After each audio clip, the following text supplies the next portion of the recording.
привет, друзья! Что нас ждет в будущее? Какие технологические прорывы? Какая область бизнеса ожидает впереди? Для этого мы находимся на выставке, которая называется Техношоу 2020. Это моделинг, и здесь представлены компании, которые занимаются всеми теми инновациями, которые мы видим в будущем.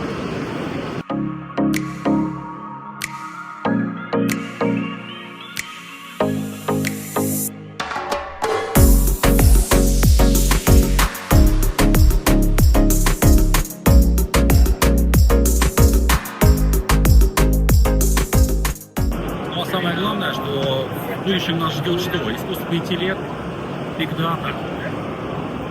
Дальше все, что связано с большими данными, которые используются в продажах. И все эти компании находятся здесь сегодня в Мадриде, продвигают свои стартапы, очень много новых стартапов. И отдельный зал посвящен дата-центру. Основная проблема, которая заключается в кибербезопасности, а также те моменты, которые связаны с дата-центрами, майнинг-центрами, искусственный интеллект, все нас ждет в будущем, и те специалисты, которые находятся на этой выставке, они сейчас занимаются именно решением этих проблем. Мы здесь задавали несколько вопросов, различные вопросы, интересующие нас по созданию и облачных дата-центров, и дата-центров для искусственного интеллекта. Пообщались с очень много профессионалов, и для себя мы сделали вывод, что то, что мы делаем, это мы делаем правильно. Ну, мы видим, что каждая компания, каждый стенд, который стоит за моей спиной и перед моим лицом, все используют сейчас различные технологии, внедряют искусственный интеллект. И каждая из этих компаний, она нуждается в электроэнергии. И на сегодняшний момент другого решения, как солнечная энергия, накопители, аккумуляторные батареи, других решений на сегодняшний момент нет. Ну, ветряная энергия, я имею в виду зеленая энергия. То есть основное развитие, основной спектр и основной вектор на будущее – это именно зеленая энергетика, которая будет освещать не только наши жилые дома, но и работать в дата-центрах и снабжать энергией все вот эти дата-центры.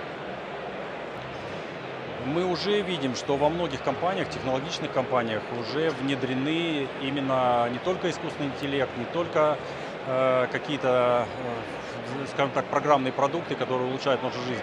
Но мы сейчас видим, что в каждом элементе для управления энергетическими сетями уже присутствует модуль, который связан с интернетом, который связан с управлением. И помимо всего, эти все элементы, они в дальнейшем будут связаны в одну единую сеть, в которой будет находиться ядро управления, а может быть распределенное ядро управления, которое будет решать уже задачи комплексно, от выработки энергии до потребления, от дата-центров до облачных дата-центров и майнинг, криптовалюты и так далее, так далее, так далее.